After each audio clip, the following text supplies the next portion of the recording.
A shocking act of bravery prevented a far greater tragedy during a shooting at a New Hampshire country club, authorities revealed. But here's where it gets controversial. While the quick actions of bystanders save lives, the motives behind the attack remain unclear, sparking debate and concern. On the evening of September 20th, 2025, a gunman opened fire at the Sky Meadow Country Club in Nashua, New Hampshire, where a wedding celebration was underway. The swift and courageous response of patrons inside the restaurant helped stop the shooter, preventing what could have been a devastating massacre, officials said on Sunday. Tragically, one person lost their life, and 2 others were injured by gunfire during the incident. The victim who died was identified as Robert DeCesare Jr., 59. The suspect, Hunter Nadeau, 23, a former employee of the country club, was apprehended shortly after the shooting in a nearby neighborhood. Authorities charged Nadeau with second-degree murder for the fatal shooting of DeCesare. New Hampshire Attorney General John Formella and Nashua Police Chief Kevin Rourke provided details about the case, noting that Nadeau appeared to be trying to create chaos rather than acting out of a clear hate-based motive. Witnesses reported that during the shooting, Nadeau shouted "Free Palestine," adding a layer of complexity to understanding his intentions. One of the most remarkable moments came when a bystander struck Nadeau with a chair in an effort to stop him. This selfless act of courage was credited with halting the shooter and likely saving many lives. Michael Homewood, the wedding DJ, told WCVB-TV, "He hit him over the head with a chair, and he probably saved a bunch of lives just doing that."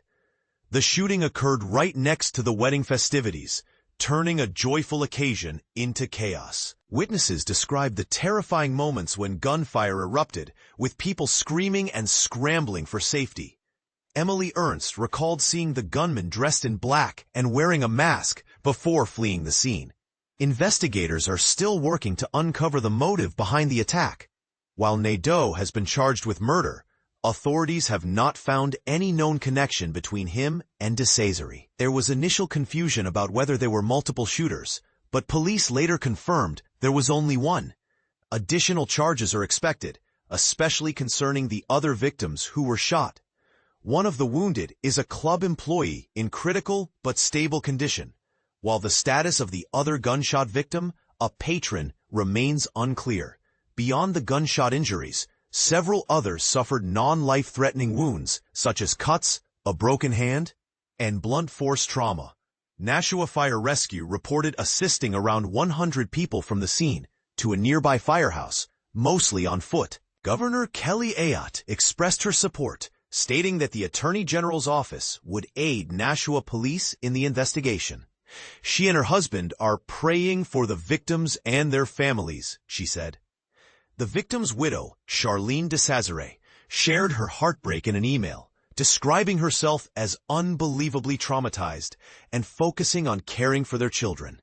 She called her late husband a hero, believing he tried to protect her, their daughter, and possibly others during the shooting. Charlene also urged the public to avoid speculation and misinformation, which she said only complicates the work of the police and adds pain for those involved. Witnesses painted a vivid picture of the chaos.